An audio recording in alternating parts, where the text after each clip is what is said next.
Pablo Callejón, ¿cómo te va? Muy buenos días. Muy buenos días, Mariano. El saludo para todos. ¿Cómo están? Bien, bien, bien. Muy bien. Aquí estamos. Bueno. ¿Qué nos ha traído para hoy? Bueno, vamos a hacer un repaso de cuáles son la situación de las provincias hoy un tanto más complicadas. Lo habíamos adelantado, ¿te acuerdas el lunes? Sí. Cuando dijimos, salimos del confinamiento, 9 días, pero muchas provincias le va a resultar muy difícil sostener ese esquema. ¿Por qué? Porque, bueno, estábamos saliendo con una situación muy crítica. Los 9 días de confinamiento, el resultado de esa restricción se van a ver en 10 días, 14, no antes que eso. Sí. Por lo cual, los primeros días estamos estarían dando entre mañana y pasado, digamos, los primeros días. los primeros días, pero vamos a tener seguramente una repercusión recién en la semana que viene, la primera, de cuál ha sido el impacto de esta situación. Lo cierto es que hoy estamos conviviendo con una realidad muy complicada, que es la que venimos trayendo ya desde hace varios días. En algunas provincias con un incremento de casos muy fuerte. Pensemos en lo que sucede en Santa Fe, en Buenos Aires, en Córdoba y en Mendoza. Y en otras donde la situación desde hace ya varias semanas es crítica. Sí. Lo que pasa en Neuquén, por ejemplo. ¿No? En Tucumán. En Tucumán, 100% de ocupación. Es muy difícil sostener ese esquema durante mucho tiempo. Por eso es que otras provincias están siendo asistencia de esa realidad. Ya hay ministros de salud que han advertido que la realidad va a cambiar, que el esquema va a tener que ser modificado. Lo ha hecho el ministro de Salud, Diego Cardoso. Córdoba, por ejemplo, tiene el 73% de ocupación de camas de terapia. Al alcanzar el 80%, Sí, habrá un regreso a fase 1. Se actualizó al 76,1, Pablo, de la ocupación. Bueno, Más cuando cerca se llegue todavía. al 80%, ya lo ha dicho Cardoso, se vuelve a fase 1, a una restricción. Habrá que ver qué matice, porque la fase 1 que nosotros conocíamos del año pasado ya no se repite. No tiene la misma característica, por lo cual habrá que ver. Es los confinamientos que tuvimos en los últimos días. Esos Por 9 días de ejemplo, confinamiento. claro, ahí encontraríamos, a lo mejor con alguna particularidad, habrá que Sí, ver qué finalmente decide el gobierno de Córdoba, pero evidentemente estamos muy cerca de que esas condiciones se puedan modificar. Había provincias que habían dicho que no iban a adherir al decreto que exigía los fines de semana volver al confinamiento. Sí. Y dieron marcha atrás. Una de ellas precisamente Córdoba, que el fin de semana volverá al esquema de confinamiento. Algunos lo sostienen como Mendoza, que Suárez Y algunos lo no va a sostienen. volver. Efectivamente. Bueno, es muy difícil imaginar que cuando se anuncia algo se va a mantener Sí. durante muchos días porque te lo va imponiendo la realidad de una enfermedad. Exactamente. Es que la cambia realidad, mucho, ¿no? El dinamismo de la pandemia te lo impone. Efectivamente. Ayúdame y hacemos un repaso Dale. de las provincias, a ver en este diagrama de lo que está sucediendo hoy. Buenos Aires. La ocupación alcanza el 74,25% en los hospitales públicos y privados. Permitime hacer un apartado. Viste que hay algunos que dicen, bueno, pero ¿por qué no dicen todas las camas de terapia y no solamente las de COVID? Bueno, por una cuestión muy sencilla, lo hemos consultado a los especialistas. Tiene que haber áreas específicas de COVID. No se puede tomar la terapia en general. Puede que haya camas de terapia para otra patología que todavía están disponibles. Claro. El problema es que vos no podés reunir a pacientes de una enfermedad infecciosa, virólica, ligada con un virus, con un paciente oncológico, porque lo vas a contagiar. Claro. Por lo cual, las camas de terapia de COVID no se pueden extender, son esas. No puede cambiarse. Podemos tener camas disponibles para otra patología, es verdad. Pero las áreas de COVID no pueden mezclarse con otras enfermedades.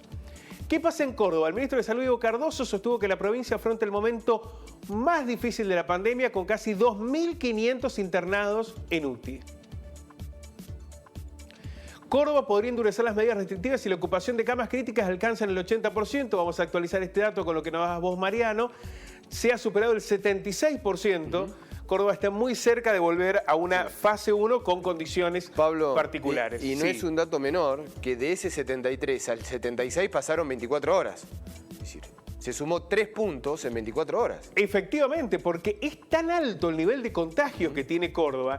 Y cuando vos tenés un nivel muy alto, hay un porcentaje que va directamente a terapia. Pero con esta realidad de las nuevas cepas, ese porcentaje es más alto que en la primera ola. Claro.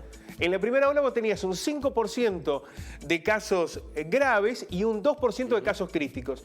Eso se ha incrementado con otro elemento más, pasan más tiempo en terapia los internados porque son personas más jóvenes. Una cuestión de edad, claro. Es muy complicado el escenario hoy. Santa Fe, el sistema público presenta una ocupación del 96%. ¿Cuáles son las ciudades más comprometidas? Reconquista, ahí tenés un 100% de camas ocupadas. Santa Fe Capital, el 97%, Rosario, el 96%, Venado Tuerto, el 95% y Rafaela, el 90%. Una situación dramática, la de Santa Fe. Mendoza, la ocupación de camas intensivas supera el 89%. El gobernador Suárez ayer fue vacunado, dijo que la vacuna es la esperanza que tenemos todos en el mundo para salir de esta situación, así que bienvenidas sean las vacunas. Suárez se diferenció de las críticas que están teniendo muchos sectores, sobre todo del macrismo, más que del radicalismo, hacia las vacunas, en particular con esta cuestión de Pfizer. Bueno, Suárez ayer se distanció de ese discurso. Según el reporte semanal de salud, hasta el 27 de mayo, Godoy Cruz, Las Heras, Guaymallén, Maipú, Luján de Cuyo y la ciudad capital de Mendoza tenían una ocupación del 91% de las camas de terapias COVID. Es que este es todo un tema, ¿no? Porque es una de las provincias con más del 90% de ocupación y la que no es tan afecta a tomar restricciones. Efectivamente, habrá que ver cómo encuentra un equilibrio, ¿no? Porque la realidad es que los casos no ceden. No es que estamos en una meseta con tendencia a la baja. Siguen en alza. Entre Ríos, el gobierno informó que registraba una ocupación del 79,4% de las camas de UTI, con solo 55 camas libres en toda la provincia. Santiago del Estero concluyó mayo con un récord de muertes por COVID y acumuló 503 personas fallecidas, con la ocupación de camas en Santiago del Estero ya es del 90%. Chubut, los hospitales cabeceras tienen una ocupación plena. Comenzaron a derivar pacientes no COVID a clínicas privadas para aliviar la presencia en el sistema público. ¿Qué pasa en Neuquén? La ocupación es del 100% desde el 20 de mayo. ¿Cuántos días que han transcurrido con Neuquén sin camas? Sí, 62 personas se encuentran internadas en las guardias. Claro, eso lo te iban a marcar, ¿no? Las imágenes de los tubos de oxígeno en las guardias es ya común en la provincia de Neuquén. Es dramático también así. Jujuy, la ocupación de camas de UTI de los hospitales oscila entre el 65 y el 70%. Salta, la situación epidemiológica en la provincia es muy diversa. La capital está en riesgo epidemiológico alto. En Salta es la capital el principal foco de preocupación. Catamarca, hay 1.500 casos cada 100.000 habitantes. La provincia registra desde el inicio de la pandemia más de 27.000 casos positivos. San Luis, la ocupación de camas de UTI es del 7%. Las autoridades esperan que en junio los índices disminuyan por las medidas de restricción. San Luis comenzó antes con la restricción. Sí, tiene DNI para las salidas, para las compras. Recién veíamos un pedido de los comerciantes de que se deje de lado esa medida, pero todavía se sostiene y no hay presencialidad en San Luis. Efectivamente. San Juan, el gobernador Uñac lanzó un programa para proteger el trabajo para 15.000 sanjuaninos. Santa Cruz, la ocupación de UTI adultos es del 71% y la ocupación de camas de terapia intensiva del 60%.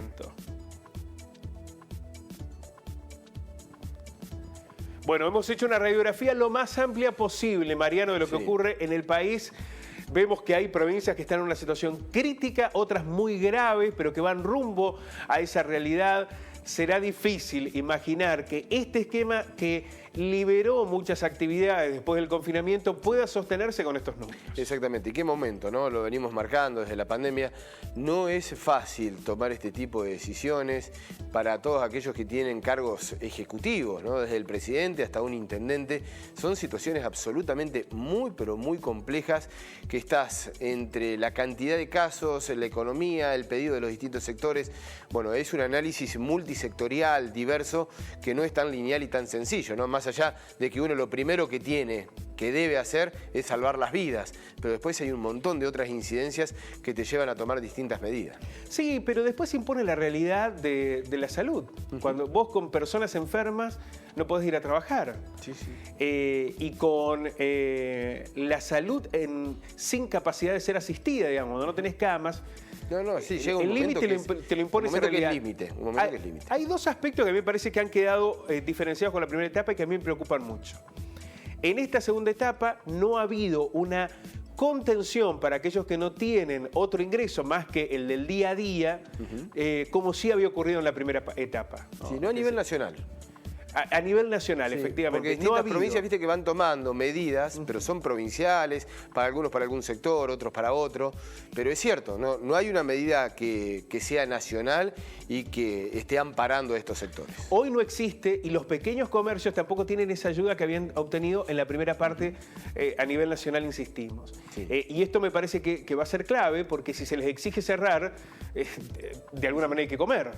Por lo cual, si no hay un complemento entre una cosa y la otra, ¿qué va a pasar? No se van a cumplir las restricciones. No, seguramente. No se van a cumplir. Entonces, para que sean cumplibles, necesitan de ese elemento. Y el otro aspecto que me parece que también es una discusión que se planteó en su momento y que no se ha abordado en la dimensión que esto implica. Cuando no se tomaban medidas parciales previas, después no te quedaba otra que las definitivas. La extrema. Claro, entonces se deja llegar a ese límite en la que ya el sistema sanitario no da más y lo que quedan son las medidas de fase 1, de fase 2, de confinamientos muy graves.